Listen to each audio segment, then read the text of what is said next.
Okay, everybody, I am going to be showing you how to bookmark a page. I have my browser open and I am using Google Chrome.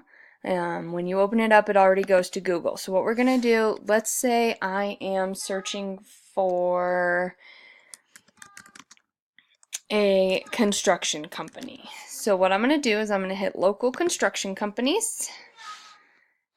And I'm going to search, and it is going to pop up all of these results for me. It's going to show me all of this.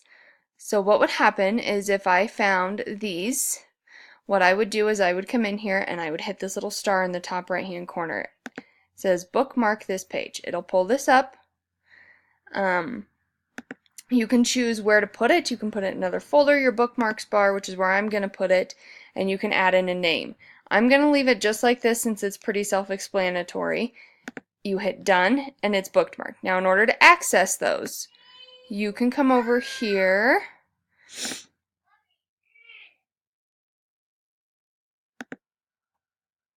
to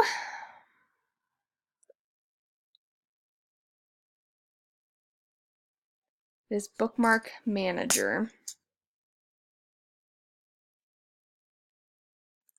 and it will pull it up right there. What's on your bookmarks bar and your other bookmarks, it'll pull that up also. I don't have anything in there, but then you can come in and come over to this little thing and you can open in a new tab, open in a new window, copy it, edit it, whatever you need to do, and it is done.